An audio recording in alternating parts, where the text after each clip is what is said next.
ಬರ್ತಿದೆ. ತೀರ್ಥಹಳ್ಳಿ, ಹೊಸನಗರ, ಸಾಗರ ಭಾಗದಲ್ಲಿ ಭಾರೀ ಮಳೆಯಾಗ್ತಾ ಇದೆ. ಧಾರಾಕಾರ ಮಳೆಗೆ ತುಂಬಿ ಹರಿತಾ ಇದ್ದಾವೆ ಹಳ್ಳ ಕೊಳ್ಳಗಳೆಲ್ಲವೂ ಕೂಡ. ತುಂಬಿ ಹರಿತಾ ಇರುವಂತಹ ಹಳ್ಳದಲ್ಲಿ ಮೀನು ಹಿಡಿತಾ ಇದ್ದಾರೆ ಜನ. ಈ ಜನಕ್ಕೆ ಬುದ್ಧಿ ಇದೆಯೋ ಇಲ್ವೋ?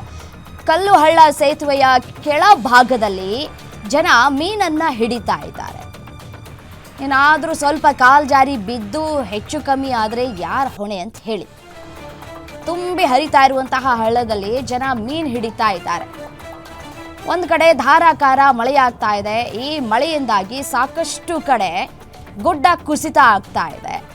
ಮನೆಗಳೆಲ್ಲವೂ ಕೂಡ ಧ್ವಂಸ ಆಗ್ತಾ ಇದೆ. ನೋಡಿ, ದೃಶ್ಯದಲ್ಲಿ ಗಮನಿಸ್ತಾ ಇದ್ದೀರಲ್ಲ, ಮೀನು ಹಿಡಿಯುವಂತಹ ದುಸ್ಸಾಹಸಕ್ಕೆ ಕೈ ಹಾಕ್ತಾ ಇದ್ದಾರೆ. ತುಂಬಿ ಹರಿತಾ ಇದೆ ಹಳ್ಳ ಕೊಳ್ಳಗಳೆಲ್ಲವೂ ಕೂಡ. ಈ ಸಂದರ್ಭದಲ್ಲಿ ಮೀನು ಹಿಡಿತಾ ಇದ್ದಾರೆ ಜನ. ನೋಡಿ, ಈ ಸಂದರ್ಭದಲ್ಲಿ ಮೊಟ್ಟೆಗಳನ್ನು ಇಡುತ್ತೆ ಮೀನು. ಸೊ ಹಾಗಾಗಿ ಮೀನಿಗೆ ಮುಗಿ ಬಿದ್ದಿದ್ದಾರೆ ಜನ.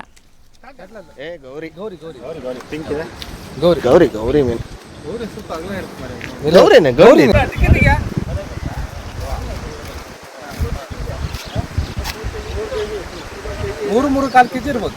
2 ಸೇರಿ 400 ಇದೆ. ಗಮ್ಮತ್ ಒಳ್ಳೆ ಮುದಿ. ಗೌರಿ ಗೌರಿ ಗೌರಿ ಪಿಂಕ್ ಇದೆ. ಗೌರಿ ಮೀನು.